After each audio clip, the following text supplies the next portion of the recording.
честно, я, конечно, понимаю.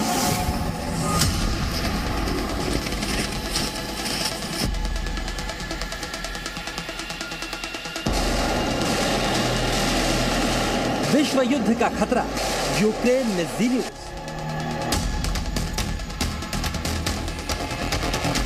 इस वक्त हम यूक्रेन की टेरिटोरियल डिफेंस फोर्सेस के साथ हैं। ये लोग ड्रिल्स और मिलिट्री प्रैक्टिस कर रहे हैं और हम देख रहे हैं किस तरह की तैयारी की जा रही है रूसी सेना से जंग में भिड़ने के लिए। यूक्रेन में किसका खौफ चल रहा है?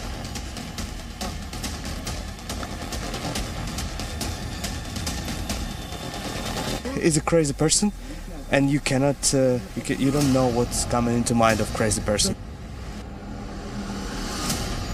फ्रांस ने मनाया, पुतिन को समझ आया। Переговоры с господином Макроном по традиции прошли в деловом ключе, были содержательными и полезными. बाइडेन ने तय की रूस की सजा। There will be no longer a Nord Stream 2. We will bring an end to it. बात नहीं बनी तो विश्व युद्ध तय।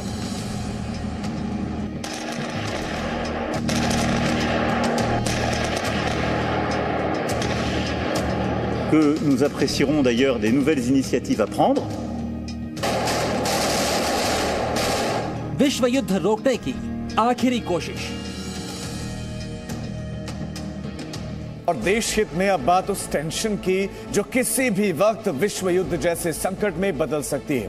रूस और यूक्रेन के बीच में तनाव कम नहीं हो रहा। दोनों देश अपने सैनिकों की संख्या बॉर्डर पर बढ़ा रहे हैं, लेकिन इस बीच में विश्व युद्ध के संकट को टालने की आखिरी कोशिश शुरू हुई है। फ्रांस के राष्ट्रपति इमैनुअल मैक्रों ने पहले रूस और फिर यूक्रेन के राष्ट्रपति से मुलाकात की, तनाव कम करने के नए फॉर्मूले दिए, लेकिन विशेषज्ञों के मुताबिक इस बार बात नहीं बनी तो बहुत ज्यादा बिगड़ सकती है, क्योंकि यूक्रेन बॉर्डर पर टेंशन ऑल टाइम हाई हो चुकी है।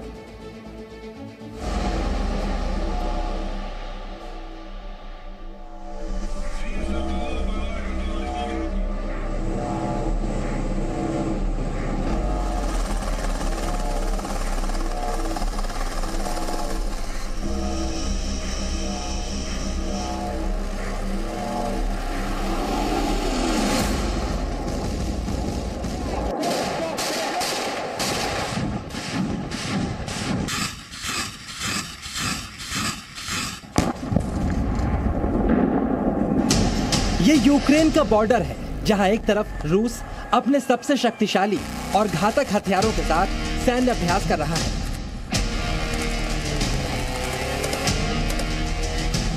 बेलारूस में चल रहे इस युद्धाभ्यास में सबसे घातक एयर डिफेंस सिस्टम S-400 की ताकत भी परखी जा रही है।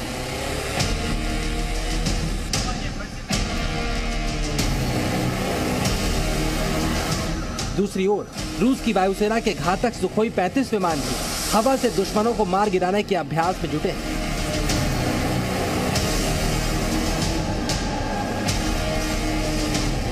रूस का ये युद्धाभ्यास अब आखिरी चरण तक पहुंच चुका है। कहा जा रहा है इसके बाद कभी भी बड़ा एक्शन हो सकता है।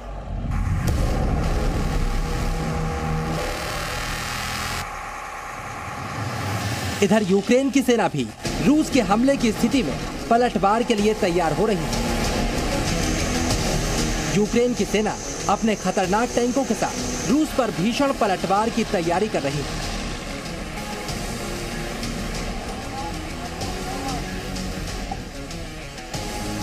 इसके अलावा रूस के आक्रामक युद्धाभ्यास की एक और तस्वीर सामने आई है, जिसमें बेलारूस के अंदर रूस के रॉकेट लॉन्चर आग उगलते नजर आ रहे हैं।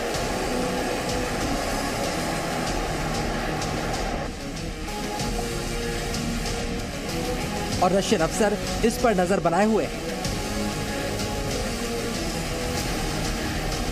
वहीं रूस के सैनिकों के जमावड़े को देखते हुए नाटो अब बाल्टिक रीजन और पोलैंड में सैनिकों और हथियारों की संख्या बढ़ाने की तैयारी कर रहा है। ये तस्वीरें पोलैंड की हैं, जहां पर अमेरिका के सैनिक लैंड भी कर चुके हैं। कुल मिलाकर इस क्षेत्र में सेनाओं की मौजूदगी बढ़ रही है और इसी के साथ इस बात की टेंशन भी कहीं विश्व युद्ध ना शुरू हो जाए।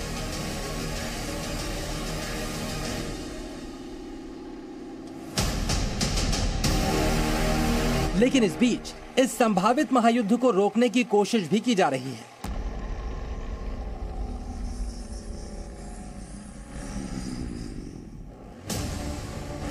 दुनिया की एक और सुपर पावर फ्रांस के राष्ट्रपति इमैनुअल मैक्रों ने पहले मास्को जाकर रूस के राष्ट्रपति व्लादिमीर पुतिन से मुलाकात की और इसके बाद फ्रांस के राष्ट्रपति मैक्रों यूक्रेन की राजधानी कीव पहुंचे, जहां पर उन्होंने यूक्रेन के राष्ट्रपति वोलोडिमिर जेलेंस्की को संदेश दिया। पहले बार मास्को पहुंचे मैक्रों कुछ इस अंदाज में सोशल डिस्टेंसिंग का पालन करते हुए मैक्रों और पुतिन के बीच 5 घंटे तक मैराथन बातचीत चली। इस दौरान पुतिन की बॉडी लैंग्वेज बता रही थी कि वो अपनी वाजिब मांगों से पीछे नहीं हटने वाले। फिलहाल इस मुलाकात के बाद व्लादिमीर पुतिन थोड़े से नर्म पड़े। तनाव कम करने के लिए फ्रांस के प्रस्तावों पर पुतिन ने कहा कि यूरोप की सुरक्षा के लिए फ्रांस का कदम सराहनीय है। पुतिन ने इमैनुअल मैक्रों के प्रस्तावों पर विचार की बात कही है। सबके लिए अनुकूल समझौते के लिए सब कुछ करेंगे, लेकिन पुतिन ने यूक्रेन पर तनाव के लिए पश्चिमी देशों को दोषी करार दिया है। इसके अलावा रूस की सुरक्षा शंकाओं को दूर करने की मांग भी की। Переговоры с господином Макроном по традиции прошли в деловом ключе, были содержательными и полезными. Мы хорошо понимаем, что господин президент приехал в Россию, чтобы в первую очередь обсудить насущные вопросы. नाटो की ओर से बार बार ये कहा जा रहा है कि पहले रूस अपनी सेनाओं को पीछे करे, तभी शांति की बात की जा सकती है। वहीं इमैनुअल मैक्रों ने उम्मीद जाहिर की है इस मीटिंग के बाद सेनाओं को पीछे करने की प्रक्रिया शुरू हो सकती है। के प्रस्तावों के मुताबिक युद्ध की आशंका खत्म कर विश्वास बहाली की जाए, दोनों पक्ष नई सैन्य कार्रवाई नहीं करें, एक नई रणनीतिक वार्ता शुरू हो, यूक्रेन शांति प्रक्रिया पर विचार का प्रयास किया जाए और रूस और यूरोप दोनों के लिए एक उपयोगी मसौदा तैयार हो। L'accumulation des tensions en cours emporte un risque de dégradation brutale de l'équilibre et de la stabilité du continent. Et elle ne serait dans l'intérêt de personne, car ni la Russie ni les Européens n'ont intérêt au désordre et à l'instabilité dans une période où les peuples... इस मुलाकात के बाद France के राष्ट्रपति Emmanuel Macron Ukraine पहुंचे, जहां पर उन्होंने यूक्रेन के राष्ट्रपति वोलोडिमिर जेलेंस्की से मुलाकात की। संकट से घिरे यूक्रेन के राष्ट्रपति वोलोडिमिर जेलेंस्की को इस मुलाकात से काफी उम्मीदें थी। वो मैक्रों का स्वागत करने के लिए बाहर तक पहुंचे। क्रेमलिन में पुतिन के साथ मीटिंग में बगैर मास्क नजर आ रहे मैक्रों ने इस बार मास्क पहन रखा था। मैक्रों ने यूक्रेन के राष्ट्रपति जेलेंस्की को पुतिन से हुई बातचीत का ब्यौरा दिया, अपने प्रस्तावों के बारे में बताया। अब इस मुलाकात के बाद एक बार फिर से इमैनुअल मैक्रों और व्लादिमीर पुतिन के बीच फोन पर बातचीत होगी, जिसके बाद मालूम चलेगा क्या यूक्रेन और रूस के बीच टेंशन कम होने वाली है, क्या दोनों देशों की सेनाएं पीछे हटने के लिए तैयार है। लेकिन विशेषज्ञों के मुताबिक इस बातचीत से बात नहीं बनी तो स्थितियां और ज्यादा खराब हो सकती हैं। कुल मिलाकर फ्रांस की तरफ से विश्व युद्ध को रोकने की कोशिश की जा रही है। फिलहाल पुतिन फ्रांस के प्रस्तावों पर विचार के लिए तैयार है, लेकिन यूक्रेन की तरफ से अगर कोई पेंच फंसाया जाता है तो पुतिन की नाराजगी बढ़ सकती है। ब्यूरो रिपोर्ट, जी मीडिया।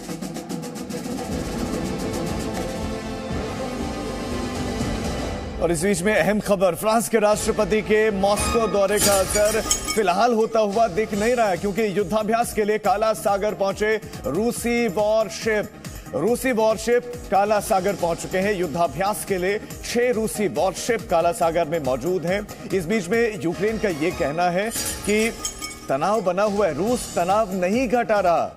यूक्रेन के विदेश मंत्री दमियत्रो कुलेबा का यह बयान कि रूस तनाव नहीं घटा रहा है और यूक्रेन सीमा से रूसी सैनिकों की वापसी नहीं हुई है। एक तरफ इमैनुअल मैक्रों की कोशिश तनाव घटाने की, बातचीत के जरिए मसला सुलझाने की, लेकिन इस बीच में यूक्रेन का यह बड़ा बयान।